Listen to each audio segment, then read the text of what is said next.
दिखाई दिया। वो छोटा मोटा तो था नहीं, विशाल रूप में पड़ा था महाराज। घबरा गए सारे पुत्र पौत्र के, भाई पहाड़ जैसा गिरगिट दिखाई दे रहा है, ऐसा पहली बार देखा, ये है कौन।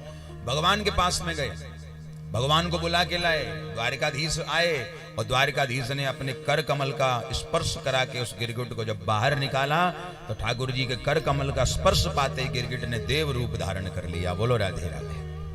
भगवान ने पूछा, भैया तुम कौन हो, गिरगिट क्यों बने? उसने अपना परिचय दिया, नृगो नाम नरेंद्रो हम इक्ष्वाकु तनय प्रभु दानिश्वाख्याय मानेसु यदि ते कर्णम स्पृशम।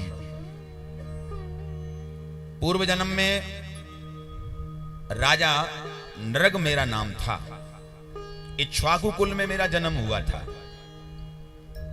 नाम था नृग। भगवान बोले, अरे वहां राजा थे? बोले हाँ। तो फिर गिरगिट कैसे बने? बोले प्रभु एक बार अनजाने में एक अपराध हो गया, एक ब्राह्मण का अपराध मैंने कर दिया। कैसे? बोले प्रभु एक ब्राह्मण की गैया खो गई, घर से निकली और हमारी गौशाला की गायों के साथ जंगल में घूमती घूमती हमारी गौशाला में आ गई। और हमने क्या किया कि उस गैया को लेके और दूसरे ब्राह्मण को संकल्प करके दान में दे दी अपनी समझ के। तो जिनको दान की वो पंडित जी लेके जा रहे थे, रास्ते में वो पंडित जी मिल गए जिनकी वो गैया थी। दोनों ब्राह्मणों का झगड़ा होने लगा और दोनों ब्राह्मणों में झगड़ा हुआ तो वो पंडित जी ने कहा, भैया हमारी गैया चुरा के कहाँ ले जा रहे हो? सामने वाले ब्राह्मण ने कहा, तू हमें चोर कैसे कह सकता है, ये गैया तो हमें राजा ने दान की है। तो बोले चलो राजा ही फैसला करेंगे। राजा के पास जब आए दोनों ब्राह्मण झगड़ते हुए तो राजा ने कहा, पंडित जी झगड़ा न करिए, ऐसी हमारे यहाँ लाखों करोड़ों गैयां बंधी हुई हैं, जितनी मर्जी ले जाओ पर झगड़ो मत।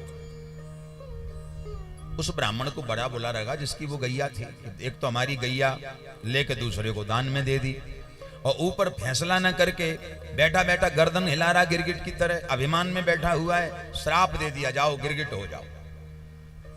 ब्राह्मण के श्राप से गिरगिट होना पड़ा।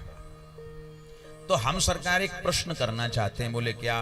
बोले जानबूझ करके कोई पाप करे उसका परिणाम तो भुगतना पड़ता है, हमने सुना है। क्या अनजाने में किया हुआ पाप का भी भुगतान करना पड़ता है? भगवान बोले बिल्कुल करना पड़ता है। सुनिए सब ध्यान से। कैसे? मैं अभी एक उदाहरण में समझा देता हूं।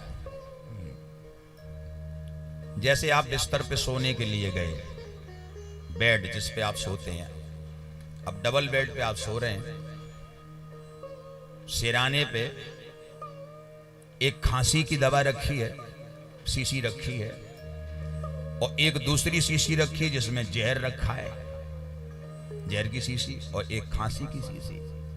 आप सो रहे हैं, बड़ी गहरी नींद में थे, अचानक आपको रात में खांसी उठी। अब खांसी उठी तो नींद में हमने ऐसे हाथ किया, ऐसे हाथ फेरा तो शीशी हाथ में आ गई। अब शीशी उठानी थी हमें खांसी वाली, पर हमने उठा ली जहर वाली। अब उठाई तो अनजाने में। अब खांसी इतनी उठ रही थी कि होश नहीं था कि तुरंत हमने वो एक दो ढक्कन उस जहर के भरे और खांसी की दवा समझ के पी गई। बोलो राधे राधे। अब बताओ जहर का असर होगा कि नहीं होगा?